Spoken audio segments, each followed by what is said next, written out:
For starters, can you please introduce yourself to our audience? How did you decide to start a tech company and what are your mission and vision? Hello, first of all. I'm Sam. I'm currently working as the CEO and I'm a co-founder of Nerd Evolution. So Nerd Evolution came to be during the COVID times. So during COVID, I realized, yeah, I had a lot of time and a lot of free time in hand, and I was looking forward to doing something very productive that would, benefit my line of profession, my career, as well as, giving back something to the society itself. So that's how Nerd Evolution was formed. I, along with three of my friends, we joined together and we realized we had a very diverse set of skills that are currently really trending in the industry per se. So that's how we joined, we banded together, and we created Nerd Evolution. So Nerd Evolution is primarily a service providing company. We provide digital marketing services as well as software development services, ranging from web development, cross-platform mobile application development, and on the design side, we do brand identity creation, as well as digital marketing and social media handling, all sorts of stuff. The naming has a very funny story, actually. So Nerd Evolution was not our first choice. We were trying to come up with a name that would, actually represent us and how we have been growing up. So growing up, all of us were big nerds in our own respective fields, on our own respective way. So I think in this day and age, being a nerd is not that bullying kind of thing anymore. If you were a nerd, and if you were a nerd, that means you are really passionate about something that you love doing, right? So that's how the idea first nurtured in our head, and then we decided to call ourselves Nerd Evolution, in a sense that we are nerds evolving into industry professionals and then giving back to the society. Can you tell us something about your experience of working in a startup in South Asia? What is your favorite thing about working in a startup? So I originally am from a computer science oriented background. I am a software engineer working in another company. But when I started this company with my friends, our vision was really simple. It was to do the things that we love doing apart from our professional lives. Because when you go into the professional lives, you are really bounded by the kind of work that you have been put to. So we didn't want that kind of barrier in our careers. So that's why we started. And that's one of the best things that I love being in a startup, that I get to choose the kind of work that I do and I get to enjoy it. And I get to shape the projects in my own vision, as well as perhaps working the kinks out with the clients self. So that has been very helpful and very uplifting for me, as well as the entire team. Do you have something you don't like about working in a startup? The pressure is just never ending, right? So when you are trying to build up a company, there is no 9 to 5 timeline, right? So it's always the grind. Sometimes it really gets exhausting for not just me, but for everyone else. Plus, being the CEO, the pressure is just a tad bit much. What is the inspiration behind your designs and what does the process of making a unique design look like? The creative process that we put together really revolves around what the client needs, what the client requires. So creating a unique logo design, we first have a one-on-one conversation with the client, getting the details and the requirements right. We provide them with questionnaires, and then we have a meeting with the clients to clear out the questionnaires if they understood the questions or not, and if they would like to change any questions or some of the answers. And after that, we capitalize on those questions, on those answers that we got from the client. We make some mock designs, we show them to the client. And perhaps if they choose one or two, we can combine the designs itself. And then we put our own flair on it. And finally, the delivery is made. Your website says that you're always ahead of trends. How do you achieve that? It's mostly going through the internet itself, trying to predict where the trend is heading, or what could be the new design language or the new development trend. So it's just a lot of grind work. It's a lot of research work that's been put, and then finally, perhaps it's not that we nail it every time. That's never that, but we work. We put out several designs, and then perhaps we choose one that's going to make it to the production, depending on the client, depending on the trend that's been going on. You founded your company with a couple of friends. Has your team grown since then, and what does communication within your team look like? Yes, we have been very fortunate enough to grow considerably. We have currently about 8 members in our team, and some of the older team members had to leave, unfortunately, but then we kept on growing, and we are still looking to have very vacancies, and we are looking to hire many people. So the communication is being in the creative industry, both as a developer myself and the other portion of my team, which is design. It's very, very, very important to have clear and well-maintained communication. Without constant communication, without going back and forth constantly, it's really not possible to come up with the best of products or the best projects. So communication has been definitely a bigger part than most other in terms of the success and the kind of work that we are able to put through. Yeah. Your website mentions that you and your teammates come from diverse backgrounds. How do you overcome miscommunication and similar challenges, if any? In the very start, I had this idea that without understanding my teammate, I cannot lead a team properly. So at the very early stages of Nerd Evolution, when it was just in the design phase, we didn't really put up a website or finalized a structure in the company itself. I have been very consistent with communicating with my team at that time, and being very persistent at understanding what their thought process is like, what they try to when they're coming up with a design or coming up with a project idea, what their thought process is like. And I was very deliberate at making them understand and communicate with my thought process as well, so that we're always on the same page. And from the very beginning, it was never an instant structure setup. It was never like that. We started very small. But then going on, as we face some bumps, we tried to negate that. We called up a meeting. So I'm like, yeah, okay, so this is the problem that we're facing. How can we resolve it? So everyone has their opinions.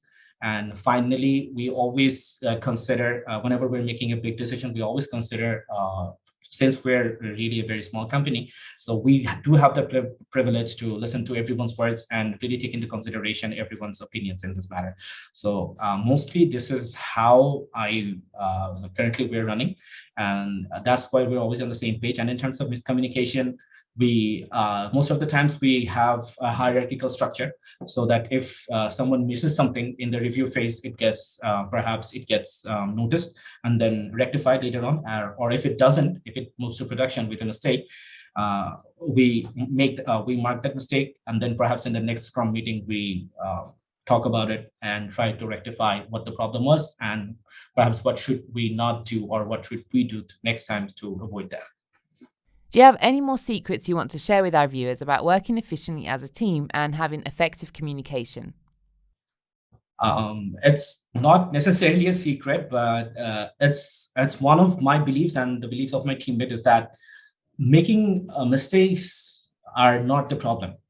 Making the mistake repetitively is the problem. So if we make mistakes, it's fine. We're humans, we all make mistakes, but we should capitalize on that. We should learn from our mistakes and then try to become a better person for the next day or the coming week. So the competition is not with others, not with other companies, not with the client or your own project itself. The competition is with you. How you are developing as a person. Are you better than you were before? Are we better than we were before? Are we making the same mistakes that we made last month or so? So I think that is very important when growing a small startup and moving forward and growing bigger and bigger. How do you work on yourself to constantly improve?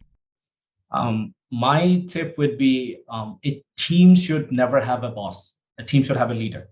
That's interesting. So a team should definitely have a leader, because if you are a boss persona, if you personify yourself as the boss, then maybe some of the newer members, some of the junior teammates might not be, might be a bit reluctant to speak to you. Sometimes what I have noticed from my experience, sometimes they're not really open to share their problems with their immediate supervisors, because with their supervisors they have a very strict professional relationship. So as the CEO, as a leader of this team, I don't really engage into the more professional stuff.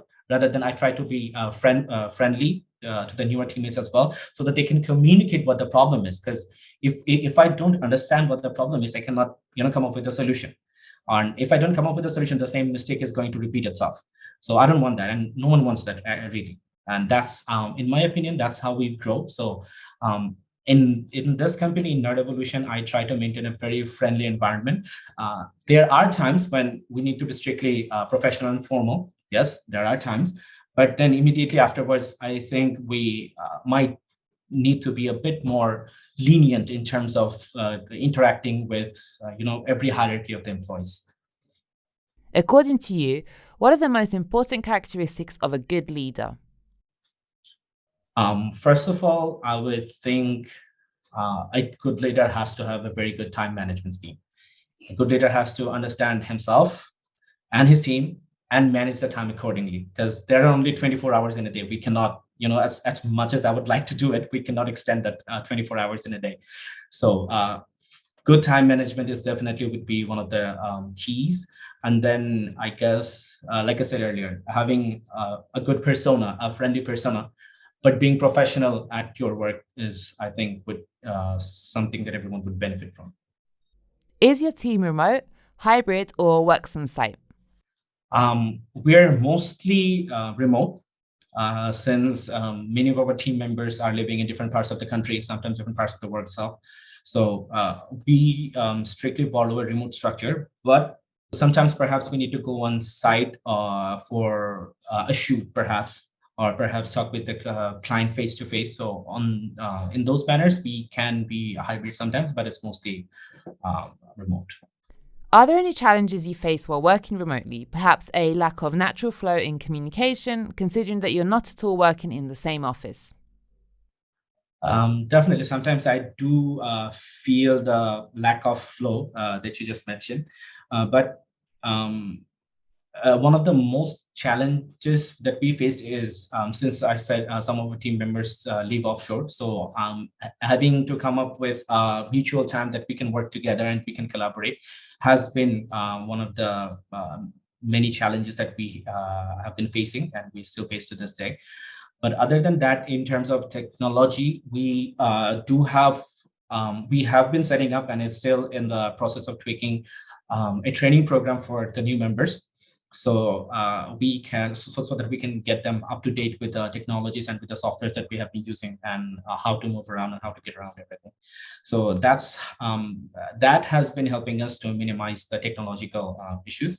But other than that, it's mostly having to maintain a mutual time to collaborate. You told us you discovered Pumble by researching for Slack alternatives. Were you using Slack at the time, and why were you looking for alternatives to Slack, and what made you choose Pumble? What would you say makes Pumble a great alternative to Slack? So in terms of Slack, like I said before starting Nord Evolution, I was working as a full-time software engineer. So I was familiarized with Slack from my workplace. So I found it very reliable and very consistent in terms of internal team communication and as well as client communication. So from the very start, I realized that we need to have a very good communication structure in order to have this going. At the very least, that because that's communication is the key for us. So, but since Slack gets really expensive for even the basics of needs, so Slack wasn't really the option because we were just starting out, and a paid option wasn't a solution that we were looking for at the time. So we Google searched and we found Pumble. So we decided to give Pumble a try, since the UI of Pumble was really familiar to me and some of my teammates as well. So we decided to give it a try. And at the time, Pumble provided enough features for us to get it started. And then I'm very happy to say that Pumble has been constantly putting in new features that made us stick to Pumble, and it has been very helpful, especially the it's very structured. It's open. It's very easy, but segregated at the same time. So that's how I think it helped us to maintain our different company structures, different communications that probably should not be, spoken up to everyone else. So yeah, Pumble really helped us in that regard. What are your favorite Pumble features or features you use the most? Currently, have being able to create separate channels has been a huge plus for me. Plus, sometimes when you use Skype per se, Skype doesn't really allow you to reply in a thread, so the conversations get really messy. But replying in a thread, which is one of the main features that I have been using and I have been really enjoying. It helps me keep our conversations really segregated and at the same time really organized. And having all of the chat history available at any time and having the search feature to, take out some of the keywords and perhaps look for a conversation that had taken place in an earlier time period has been really helpful. And one thing I would like to mention is pinning files in the chat thread or in channels has been really helpful as well. Because being a startup, we need to share a lot of information that needs to be there for everyone to look it up at any time. So even with the search feature, perhaps it's not really convenient for everyone to look for every file just by searching. So having the pin to channel feature has been really helpful as well. You mentioned you use channels in Pumble. What type of channels do you use the most? It's mostly private channels all the time, and team voice channels definitely, because sometimes in a creative company we need to have a very well structured hierarchy in the well-structured hierarchy setup to communicate and to put out the products to the client efficiently. So we do have team-based channels and as well as sometimes client-based channels. And then there are some managerial levels channels that we, the final review gets done from there, and perhaps the final verdict as if the product is ready to ship or not gets those kind of conversations takes place in the managerial level channels as well. Your website says we always maintain the team spirit, which helps us maintain coherence and thus we are efficient. How do you maintain team spirit, and why is maintaining a good team spirit especially important for remote or hybrid teams? Right. So maintaining team spirit has been one of the key elements that I believe plays a very important role in terms of a team's productivity level. Right. So since we are still building up and growing, our team members most of the times, more often than none, seem to work in multiple projects at the same time. So having such pressure and perhaps sometimes trying to juggle time zones, sometimes the pressure gets a bit too much for everyone. So at that time, I think since we are not in a physical location, so we cannot go hang out or perhaps have a team outing. So what I used to do, and I still do it, is I used to treat them with burgers.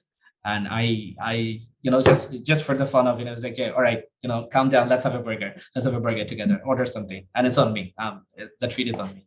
So that's one of the ways that I have the team spirit up. And then sometimes we have just ad hoc meetings, just communicating how's life, how's everything going. And I realized that this we have been able to do such things since we are a very small company. But if the number of team members increase in the future, hopefully so, perhaps we will not be able to do that. But then again, in the future, we are looking forward to have a physical space, and perhaps there I'm thinking of having some game rooms separate, or entertainment rooms.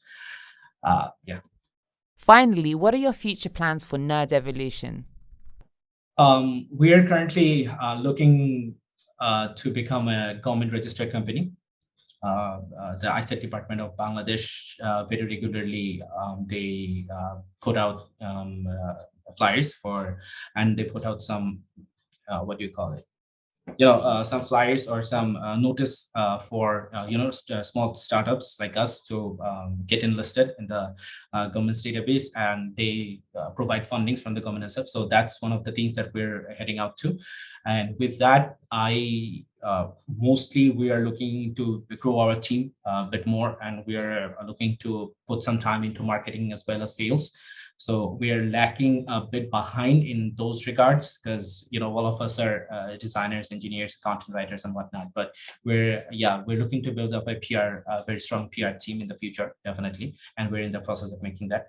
And finally, we just want to be a fun company in terms of working, and not be the typical corporate, culprits, as they say. So yeah, that's what I'm looking forward to.